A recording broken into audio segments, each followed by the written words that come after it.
გაგრძელება იქნება დიპლომატიური პასპორტებისთვის. უვიზო მიმოცვლის შეჩერების შემდეგ სავარაუდოდ მალე ევროკავშირი ოფიციალური პირებისთვის საქართველოში პერსონალურ სანქციებზეც შეთანხმდება. ეს ოცნების ხელისუფლებას ევროკავშირის ელჩმა დაუანონსა.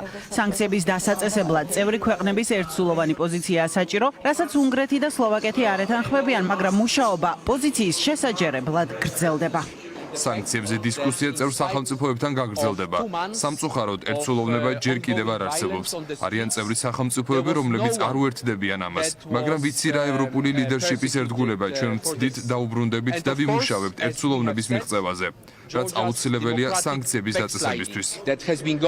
სამაგიეროდ ერთსულოვნება არ სჭირდებოდა ევროკავშირის გადაწყვეტილებას, რომ საქართველოში დიპლომატიური და სამსახურებრივი პასპორტების მფლობელებისთვის შენგენში შესასვლელად უვიზო რეჟიმი გაეუქმებინათ. და ბლოკმა უმრავლესობით ეს გადაწყვეტილება მიიღო. ეს პასუხია ოცნების ანტიდემოკრატიულ კანონებსა და ძალადობაზე მშვიდობიანი დემონსტრანტების, მედიის წარმომადგენლებისა და სამოქალაქო საზოგადოების მიმართ. ევროკავშირის ელჩმა დეტალურად განუმარტა ოცნების ხელისუფლებას, რატომ არის შოკის მომგვრელი მისი ქმედებები. გმობთ მიმდინარე დაშინებას, ძალადობას. შოკირებული ვართ ადამიანების ცემით, მათ მიმართ დაშინებით, მუქარით, მედიის წარმომადგენლებისა და პოლიტიკოსების ჩათვლით, მაგრამ ასევე რიგითი მოქალაქეების მიმართ, რომლებსაც მისდევენ და სცემენ ნიღბიანი ადამიანები. შოკირებული ვართ დაუსჯელობით და იმ ფაქტით, რომ ქუჩებში მიმდინარე ორთვიანი ძალადობის მიუხედავად არავინ დასჯილა ამისათვის. და რა თქმა უნდა, ასევე საქართველოს დემოკრატიული უკუსვლა, რაც რამდენიმე თვეა გრძელდება, ვერ დარჩებოდა რეაქციის გარეშე. ჩვენი განზრახვა არ არის ხალხის დასჯა, რომელიც ქუჩაში დგას და ითხოვს დემოკრატიულ და ევროპულ საქართველოს.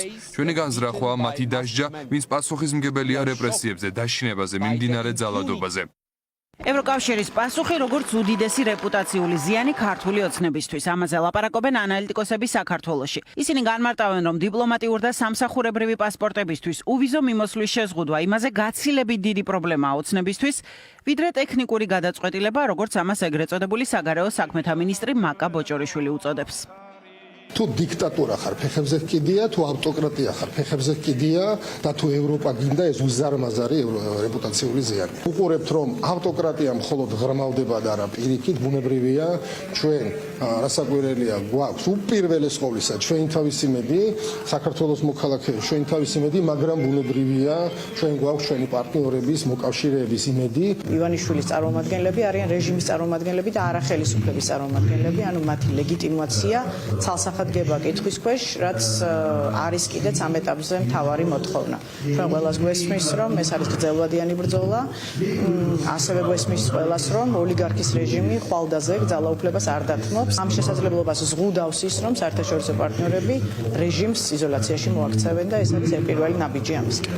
დასავლეთის პოზიციის გამკაცრება ანალიტიკოსებისთვის ერთ-ერთი უმნიშვნელოვანესი ფაქტორია ავტორიტარული რეჟიმის დასამარცხებლად.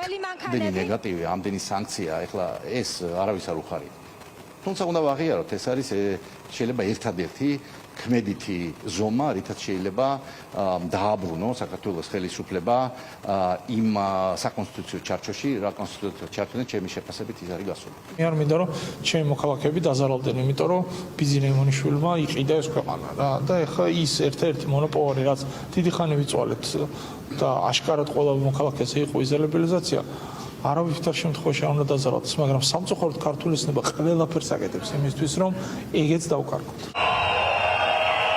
ევროპელ კოლეგებს ზომების გამკაცრებისკენ მოუწოდებს სალომე ზურაბიშვილიც. ევროკავშირის გადაწყვეტილებას მეხუთე პრეზიდენტი X-ზე ეხმიანება. ევროკავშირის გადაწყვეტილება დიპლომატიური პასპორტებისთვის უვიზო რეჟიმის შეჩერების თაობაზე უცხოური აგენტების კანონზე რეაგირების მიზნით გარკვეულწილად გაუგებარია. მას შემდეგ საქართველომ უარესი განიცადა. მოპარული არჩევნები, ევროპული გზის შეჩერება, მასობრივი პროტესტი, ძალადობრივი რეპრესიები. დაივიწყეთ ძველი კანონები, მოითხოვეთ ახალი არჩევნები, წერს ზურაბიშვილი.